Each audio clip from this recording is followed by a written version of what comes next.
Nicco park. রবিবার সকাল হতেই আমরা শুরু করেছিলাম নিকো পার্কের জন্য আমাদের জার্নি, ডানকুনি থেকে নিকো পার্ক। আর সেই রাস্তার প্রত্যেকটা ক্লিপ আর ওখানে পৌঁছে কী কী করি চলো দেখা যাক। প্রথমে বালি ব্রিজ পেরিয়ে আমরা 4 বন্ধু দুটো বাইক নিয়েই রওনা শুরু করেছিলাম। যাত্রার শুরুতেই অনেকটা লেট হয়েছিল, আর রাস্তার ওয়েদার দেখে বুঝতে পেরেছিলাম লেট হওয়া আরও অনেকটা বাকি আছে। যেমন ভাবনা তেমন অবস্থা। খানিক পেরিয়েই সিথির মোড় ক্রস করতেই ঝমঝমিয়ে শুরু হয়ে গেল প্রচণ্ড বৃষ্টি। 15 মিনিট বৃষ্টির পর আমরা বেরোতে পারলাম একটা। ওয়েদার দেখে যদিও ভীষণ ভালো লাগছে, কিন্তু বৃষ্টির পরেও গরম কমেনি এক ফোঁটাও।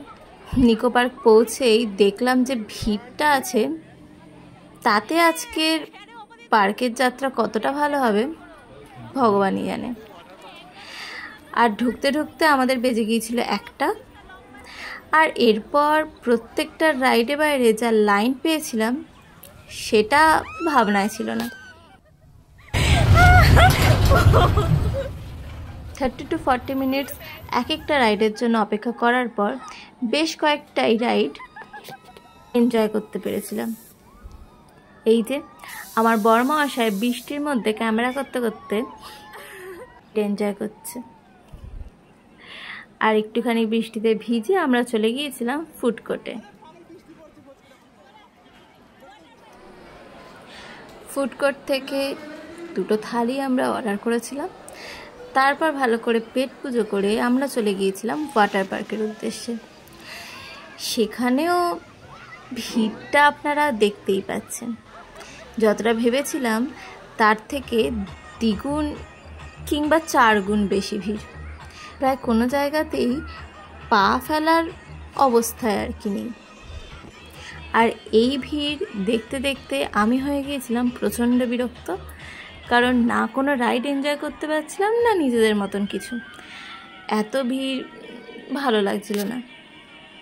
বাট তারপরেও 1-2টো রাইড করে নিজেদের মতন খানিকটা এনজয় করে আমরা চলে গিয়েছিলাম রোপওয়েতে। রোপওয়ে থেকে নিকো পার্কটার ভিউজ ভালোভাবে এনজয় করে আমরা গিয়েছিলাম এবার ওয়াটার সিস্টেম।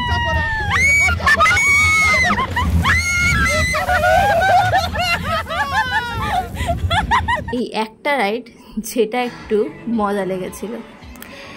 তারপর মিরর মাঝে গিয়ে খানিকটা মজা করে